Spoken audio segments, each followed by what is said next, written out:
There's an old saying, you got to know how you're going to finish before you start.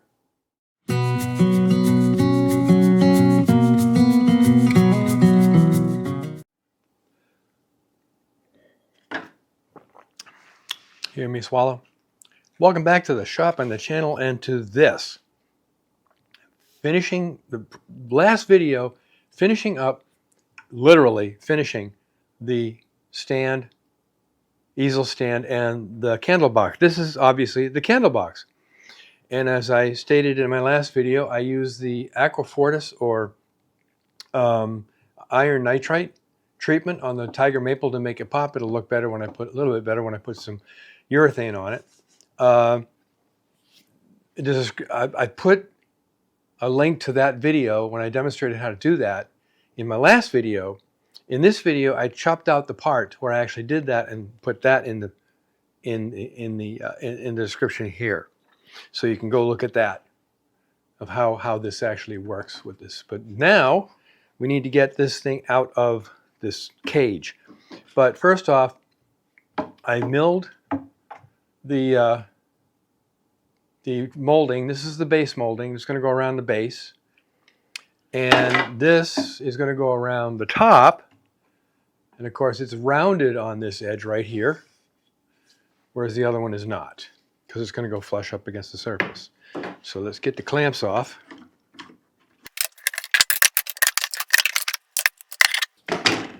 There's the box. Now, yeah, I cut the holes out on the CNC. If you got it, use it. And it made it a lot easier. I chucked it up, did a test piece, of course. Chucked it up, cut all the holes, and then I went over them with a round over bit, a little 1/8" round over bit on here, on the top edge, to make them look a little smoother. This top is a slightly oversized all the way around. I'm going to router it flush with the box itself, and then we're going to mount the molding, which is more finicky bits. Basically, it's 45s back and forth to the chop saw. Let's take a closer look. You can just see it in camera. There are shelves inside there. It's painted black, so the inside kind of dies away from view. And you have one goes here. Notice the height. The next one goes here, and the next one goes here. So they're tiered. They basically slope up away from the viewer.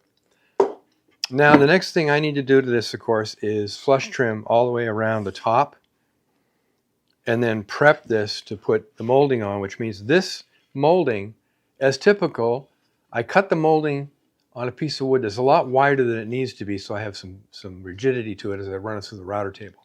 But I need to cut this back to maybe 3/32 or so from this edge right here, so it's narrower and gives a better look to the box altogether. That really, tiger maple really pops, doesn't it, with the Aquafortis? It'll look a lot better once we get it'll look better when we get the finish on it. Box assembled. Day 2, by the way. I have all the molding in place all the way around it, which is kind of nice. It's cherry, obviously, and the box is tiger maple. I got a few places I need to add a little bit of filler, but I've come to the conclusion that this is probably the smallest piece of wood I want to try to miter on the miter saw, the chop saw. I think I'm going to invest in one of these. This is a professional hand miter saw that dates back to the 19th century. They're still in production. Garrett Wade makes a very nice one. I'll probably look at that one for doing fine detail work. So now the next step on this, of course, is to go ahead and do the finish on it. And it's going to be a very simple hand rub polyurethane finish. It's like I said, I got some sanding and stuff to do. Once that's done, we're still debating on the stain we want to use for the actual table for this and the easel. We were looking at red cherry water-based gel stain so far. It kind of matches what some of the furniture in the building is. But we'll see. So let me get this filled up, and then we can do a rub to finish on it, and put it aside as done. By the way, there are handles coming for it. They won't be here till next week. Yeah, this week. Later this week. But I've got handles going because when all the glass tubes that have the candles are in this thing, it's going to be rather heavy. It's kind of robust now, but it's going to be kind of heavy. So onward. Time to do some finish on the box. Now, the top is cherry, the sides are tiger maple, the trim is cherry. Cherry being a hardwood, it still blotches a little bit. So to help prevent that, I do test pieces. Can't find my original test piece. It's somewhere in the shop.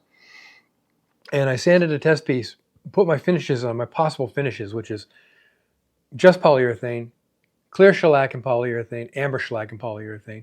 And then I went to the Borg and picked up some fillers that will match the finish once the color of the wood was finished on it. And the reason I got the fillers is because I had some little gaps here that I had to fill in. So then I went and drilled dimples in a piece of wood, put a piece of that filler in each one because it's different with the finish on it, and did the same thing and found the finish, the filler that was going to match the wood after the finish was on. Does that make sense? I don't know. And I found that actually the one that worked is the pine, which is this little can here. I highly recommend if you're going to use the DAP plastic wood, I really recommend you get the tube. I got these cans because I didn't have this in the tube. The beautiful thing about the tube is once you've used it, you can squeeze it up to the end of the snout, put the top on and keep air out of there. You really can't do that with this unless you're using the spray and Bloxygen stuff, because this will die over time if you don't use it or keep it from getting oxidized. So what I'm going to do now is go ahead and put these finishes on, but first I want to show you a couple of things. This is a piece of the same pine that the box, the table and easel are made out of. On this side, I put on clear shellac first. On this side, there's no shellac. So you see the difference here when I put the stain on. This is very blotchy. Here, this is more even, and I can leave the stain on longer if I want a darker color. So this is a good indicator of why you should use either a sanding sealer or shellac before you put your finish down on a soft piece of wood. What I have this on are these little pyramid things I bought years ago, and we still use them. So it's sitting above the table. It doesn't really matter because I'm going to take it off of these things anyway, but when I go to set it down after the finish is put on, I'm just going to set it on little triangles. So I'm going to do the finish. I'm going to do a little bit of cleanup on this, and then we'll go ahead and wipe on some finish. First with the shellac all the way around, and then with the wipe on polyurethane. Then this will get set aside, and the next thing will be doing the easel, table, rolling table thingy, box, whatever, and that will probably be a separate video altogether. I might end this video with just this, but let's do some spreading of the finish.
Okay, so I don't think it shows up on camera very well, but I have the first coat, or the only coat. I got a few touch-ups to do here. of the shellac that's going on here. It kind of seals up the grain and makes for a better finish.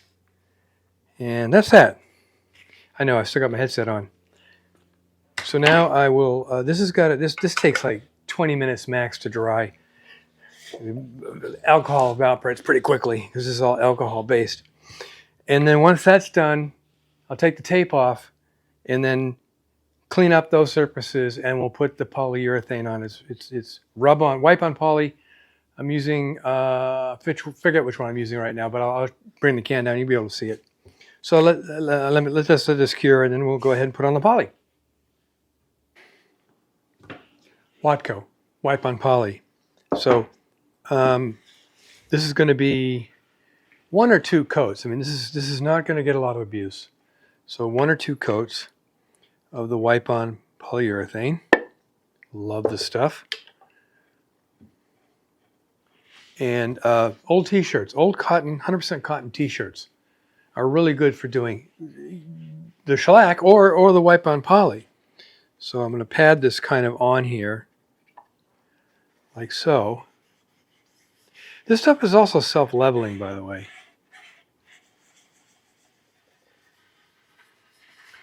Notice I'm going in circles. That spreads it a little more evenly, I think, maybe.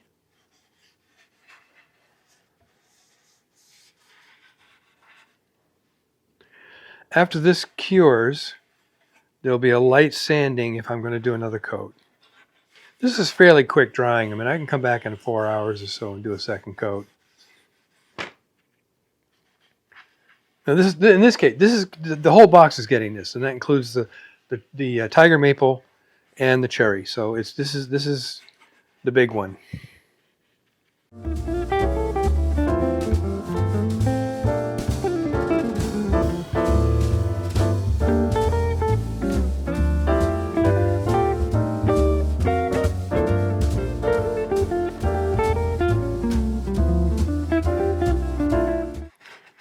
Get a little reflection off the lights. That helps a lot in making sure you get an even spread.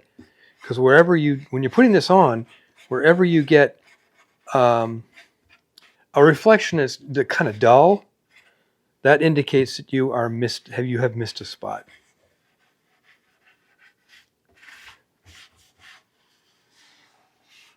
Okay, give it a wipe down like that. Okay, and now gotta turn it sideways. Put that on the little, come on, there on the little pyramids, and now I can wipe down the sides. This goes really quickly because it's a nice flat surface. And what's going on, you can't see it in camera because I don't have the camera over my shoulder, but what's going on is the tiger maple aquafortis treatment is now starting to really pop.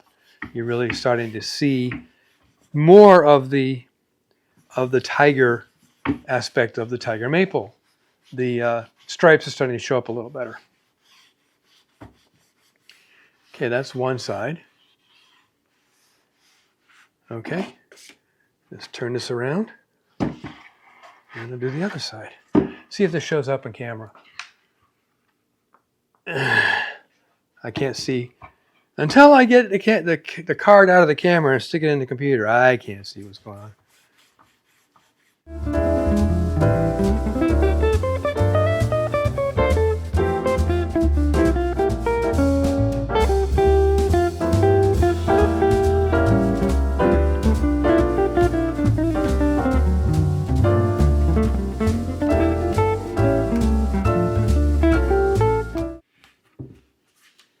Another thing about wipe on poly is if you find later that you missed a spot or you got a slightly dry spot, you can come back and even after it's cured, you can come back and fix that.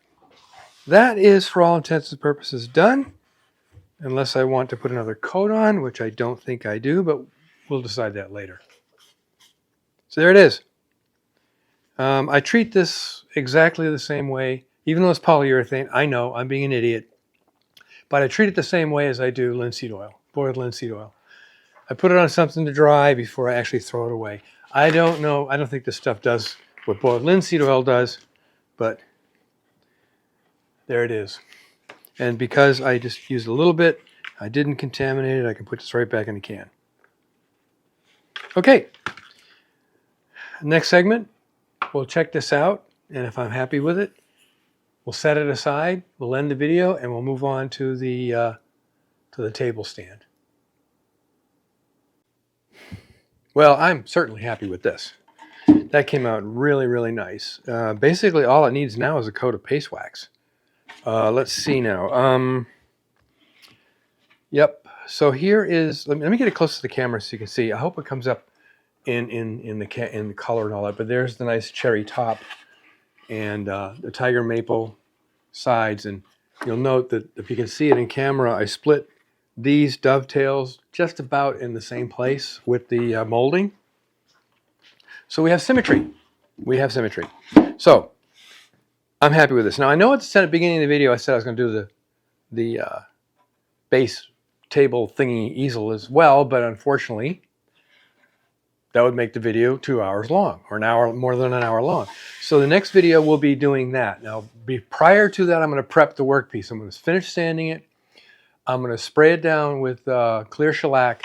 I'm going to give it a light sanding, and when we come back, we're going to go to the staining process.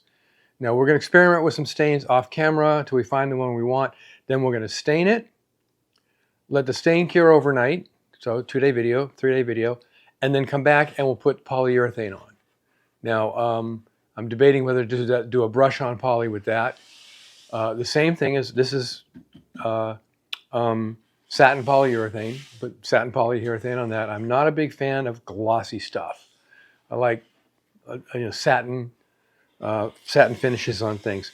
So anyway, box done, kinda. Until next time, make great things out of wood.